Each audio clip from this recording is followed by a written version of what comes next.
분명히 학생들을 해보신 분 있을 것 같은데 아무도 안 해봤나요? 네. 여기 보시면 여러분 쉽게 유튜브에서 검색할 수 있으시거든요. 네. 그래서 뭐 불닭볶음면 3개 미션, 예. 그 다음에 금요일에 불닭볶음면 흡입, 예. 기타 등등. 굉장히 초반부터, 그러니까 그 홍보 초반부터 이런 챌린지를 해왔다는 거죠. 그리고 이 챌린지가 제가 먼저 하고 윤경희 교수님 제가 지목하면 교수님이 이제 챌린지에 또 참여하셔야 되는 이런 형태로 되어 있는 경우도 있습니다.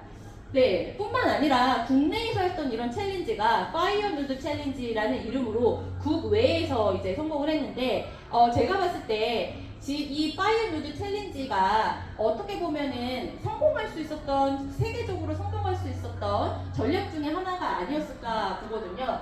저는 사실 불닭볶음면을 한 입 먹고 바로 버렸거든요. 너무 매워서. 근데 여러분 챌린지 영상 보시면 네, 여기 지금 외국 분들한테는 더 아마 매울 거예요. 거의 울고 있거든요. 제가 그 19살 영국에 있었을 때 제가 있었던 그 룸메이트 친구들한테 김치볶음밥 한번 해준 적이 있었는데 그 친구 저랑 가장 친했던 프랑스 친구가 그 다음날 계속 울었거든요. 너무 맵다고. 그거 먹고도 이제 맵다고 했던 외국인들이기 때문에 그림에서 보시는 것처럼 거의 뭐 죽어 나가고 있습니다. 근데 이게 재밌는 게 뭐냐면 여기서 끝난 게 아니라 이것이 사람들, 이 유튜브를 본 이런 소비자들이 하나의 커뮤니티를 형성했다는 거고요.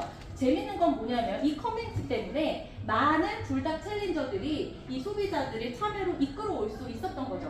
그래서 아마 다른 라면 업계에서는 이러한 차별화 전략이나 홍보 전략, 인스타그램이나 혹은 유튜브 전략을 한 경우가 없거든요. 그래서 굉장히 이례적으로 성공적이었고 외국 분들도 여기에 이제 참여하게 되면서 챌린지를 참여하게 되면서 이 확산이 굉장히 빨리 일어났다고 볼 수 있습니다. 제가 아까 이 얘기를 했었는데요. 아까 이제 런던 베이글 뮤지엄도 똑같이 이런 5A 스트레티지를 갖는 것 같다라는 말씀을 드렸는데 첫 번째가 아까 말씀드린 것처럼 웨어의 단계였었거든요. 아까 기억하시나요? 네. 혹시 두 번째 어필의 단계가 뭔지 아시는 분 혹시 있을까요? 설명해 보실 분 있으세요? 두 번째 어필의 단계가 뭐였는지? 제가 지금 두 번째 설명하시는 건 혹시 있지 않을까 싶은데 혹시 설명하실 분 있을까요? 나는 이거 알 것 같다. 어필이 뭐였는지 혹시 있으신가요? 네, 제가 아는 학생을 한번 지목해 보겠습니다. 김문정 학생 한번 설명 한번 해보실까요? 네. 어웨어 단계 이후에 appeal to brand 이미지인 것 같습니다. 그래서 인지하고 난 다음에 브랜드 자체의 호감을 가지게 되는 단계입니다. 혹시 본인이 이렇게 먼저 그 인지한 다음에 브랜드에 호감을 가져서 물건을 사본 경험이 있나요? 제가 고등학교 때 처음 아이폰을 써봤는데 고등학교 때 애플이라는 브랜드를 처음 알고 디자인 때문에 먼저 이미지에 호감을 되게 가졌어요. 네, 이 호감을 미치게 되면 긍정적인 감정이 불러일으키죠. 포지티브한 이모션이 이 브랜드와 나, 소비자 사이의 관계가 형성이 되고요. 이러한 그 포지티브한 릴레이션십을 브랜드와 가지는 것은 굉장히 구매로 연결되는데 좋은 그런 방향을 제시하게 됩니다. 네, 이렇게 된 다음에 이제 아까 했었던 세 번째 단계는 에스크 단계가 되겠습니다. 에스크는 질문하는 단계거든요. 혹시 문정 학생이 그 아이폰 사용하면서 궁금한 점을 물어본 적이 있었나요? 뭐 애플 샵에 가서 물어본다든지 아니면 SNS로 물어본다든지 하는 경험이 있었나요? 그 명동 애플 스토어점에 에어팟 처음 나왔을 때 이거 귀에서 안 떨어지는 거라고 물어본 적 있어요. 네, 좀 이렇게 물어보는 과정을 통해서 또 호기심이 증가할 수 있고요. 그리고 이 본인이 애플을 산 다음에 느꼈던 긍정적인 감정이나 또 사고 싶은 그 마음을 다른 사람들에게 전달을 할 수도 있거든요. 그래서 추천을 한다든지 아니면 예전에는 애플 바라고 하는 그런 거 있었는데요. 애플을 굉장히 사랑하는 사람들의 모임 같은 거 이런 모임을 통해서 브랜드 커뮤니티를 구성하는 이런 관계로 가고 마지막에는 좀 더 적극적으로 제품을 홍보한다든지 하는 이렇게 5개의 단계를 거친다고 좀 볼 수 있습니다. 혹시 우리 오늘 배운 거 중에서 제 책에 묻은 이 5A 스트래티지는 제가 강연 준비하면서 새로 이제 만든 이제 이론인데요. 본인이 이러한 경험을 한 적이 있으면 한두 분 정도 얘기를 한번 해주시면 어떨까 합니다. 혹시 요 얘기를 한번 해주실 분 있을까요? 나도 이런 경험이 있다. 새로운 어떤 마케팅 전략에 어떤 고객이 돼서 이렇게 해서 참여까지 간 적이 있다 하는 학생 혹시 있나요? 네. 임유진 학생 한번 얘기해 주세요. 저는 최근에 관심을 가지게 된 미도리 잡화점이라는 이제 문구 브랜드가 있는데요. 미도리 잡화점? 네, 네. 처음에 이제 알게 된 거는 릴스를 내리다가 토마토를 중심으로 이제 예쁘게 영상을 찍어놓은 계정이 있어서 뭐지? 하고 궁금증을 가지고 계정에 들어가 봤다가 이제 피드를 보면서 나랑 되게 잘 맞는 브랜드인 것 같다 하고 호감을 가지게 되었습니다.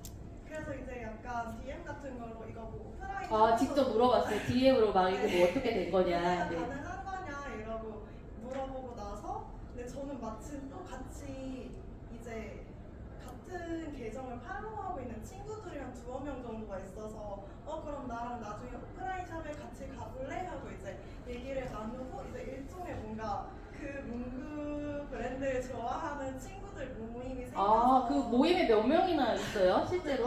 많은 건 아니고 한 4명 정도 이제 4명 정도? 네. 조금씩 이제 문구 브랜드 좋아하는 친구들한테 나랑 여기 되게 괜찮은데 가볼래? 이런 식으로 말을 건넨다 하면서 그 약간 팬층이 점점 생기고 있는 네. 이 팬덤이라는 문화 현상 아마 여러분들 유튜브 구독하면서 팬덤 아마 구독 현상이 일어날 것 같은데 제가 느낀 게 제가 이제 출판사 이제 요번에 책을 내면서 느낀 점이 한 가지 있는데 이 요즘에는 책을 내주는 게 중요한 요소 중에 하나가 유튜브 팬덤이 있느냐 없느냐를 굉장히 많이 따지더라고요. 저는 팬덤이 없거든요. 그래서 이 팬덤이라는 게 굉장히 좀 중요한 요소구나 라는 좀 생각이 들었어요. 이렇게 일반 문구점에서조차 팬덤을 만들어서 그 사람들을 관리하기 시작하잖아요. 근데 제가 예전에 했었던 컨설팅 업체 중에 하나가 그렇게 팬덤으로 성공한 경우들이 있거든요. 그래서 이 팬들이 생기면 굉장히 잘 관리해주는 것이 제품 성공에 있어서 굉장히 요즘에는 중요한 전략이라고 생각이 듭니다. 그 재밌는 게 뭐냐면 이 팬덤이 형성이 되면 그 팬들이 제가 어떤 마케팅 비용이나 홍보 비용을 제공하지 않아도 팬덤이 알아서 그 제품을 사라고 홍보도 해주고 추천도 해주는 그러한 역할을 하고 있기 때문에 제가 생각했을 때 이 브랜드 커뮤니티 그리고 이 참여 마지막에 있는 이 단계가 저는 굉장히 중요한 이런 구성 요소라고 생각이 들고요. 제가 요즘에 하고 있는 많은 연구들 또 여러분이랑 하고 있는 연구들도 있지만 이런 연구에서 팬덤에 관한 이런 연구를 한번 좀 계획을 해서 해볼 계획입니다. 그래서 마케팅이 어떻게 보면 사실 기존의 매스미디어, 그러니까 코카콜라나 예를 들어서 뭐 예전에 있었던 라면, 신라면 같은 경우에 광고를 통해서 일방적으로 여러분한테 메시지를 주고 자 이거 사세요라고 이렇게 얘기했지만 현대인들은 사실 이걸 사세요라는 이 메시지에 굉장히 피곤함을 많이 느끼고 있습니다. 그거보다 아까 오늘 배웠던 런던 베이글 뮤지엄이나 이 불닭볶음면처럼 소비자가 직접 거기에 참여해서 내가 그 일원이 되고 그리고 그것을 경험하고 다른 사람과 나누는 이러한 어떤 제품 차별화, 서비스 차별화 그리고 홍보의 차별화를 통해서 내가 그 구성원의 일부가 되기를 원하는 게 이 마케팅의 성공에서 가장 중요한 법칙이 아닐까 이런 생각을 해봤습니다. 그래서 오늘 이제 마지막 강연 이제 개인의 어떤 일상과 개인의 브랜드를 한번 차별화 전략으로 사용을 해보면 어떨까 이런 생각이 들었습니다. 우리가 일반적으로 제품을 사용하거나 또 제품을 구매하거나 혹은 마케팅 부서에 계시거나 기타 등등 분야에서 이렇게 차별화 전략을 많이 쓰지만 개인도 개인 이제 퍼스널 이제 브랜딩도 요즘에 굉장히 강화되고 있는 추세이기 때문에 개인도 차별화 전략을 한번 써보면 굉장히 좀 재밌고 그리고 또 뭔가 효과적인 이런 방법이 되지 않을까 생각을 해봤는데요. 혹시 여기 사실 오늘 온 학생들 중에 개성 있는 학생들이 굉장히 많이 왔습니다. 그래서 지금 제가 좋아하는 학생들도 많이 강연에 참여를 했는데 개인 브랜드 배호 학생 같은 경우에 어떤 개인 브랜드 전략 혹시 갖고 있는지 앞으로 살아가면서 나는 이런 캐릭터로 사람들이 날 좀 봐주면 좋겠다 이런 게 좀 있을까요? 얘기해주면 어떨까요? 개인 제가 살아가면서 이제 사람들이 저 볼 때 좀 이제 글쎄요 부담 없이 좀 다가올 수 있는 그런 친근한 네, 우리 수업 시간에 대학생 그런 얘기 했었거든요. 나는 좀 사람들한테 재미를 좀 주고 싶은 사람이 되고 싶다. 그래서 사람들이 나를 보고서 같이 웃을 수 있는 예, 아주 사실 작은 포인트라고 저는 생각이 드는데 어떻게 보면 내가 우울한 느낌 주는 것보다 난 좀 재밌고 사람들이 쉽게 다가올 수 있고 이런 것도 제가 봤을 때는 어떤 일상적인 개인의 어떤 브랜드로 사용할 수 있는 하나의 차별화 전략이 될 것 같다라는 생각이 들거든요. 우리 민우 학생, 제가 좋아하는 민우 학생 왔는데 1학년 학생이거든요. 그래서 그 전라도 광주에서 그 상경에서 와가지고 네, 굉장히 열심히 하고 있는데 민우는 어떤 사람이 되고 싶은지 좀 얘기 한번 해볼까요? 저도 생긴 게 약간 좀 소박하게 생겨가지고 네.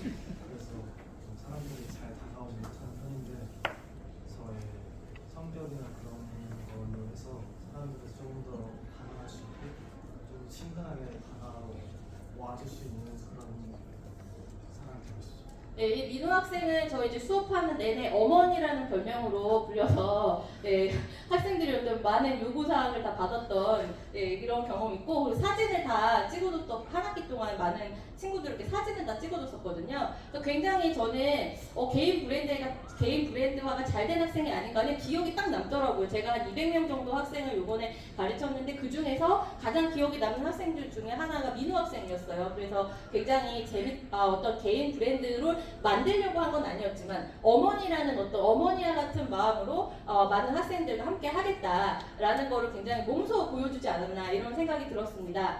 네, 아마 여기 있는 학생분들 혹은 또 오신 내빈분들도 내가 다른 사람들한테 어떤 인상을 줄 수 있는지 그리고 그것이 다른 사람에게 어떤 차별화 전략으로 다가갈 수 있는지 네, 전략적인 부분도 있지만 또 개인의 어떤 이미지 브랜드나 브랜드 메이킹이나 이미지 측면에서도 굉장히 좋은 어프로치가 아닐까 생각을 해봅니다. 강연은 짧게 여기까지 마치도록 하고요. 그 뒤에 질의응답을 잠깐 가질 예정이거든요. 그래서 질의응답을 해주시면 감사하겠습니다. 네, 감사합니다.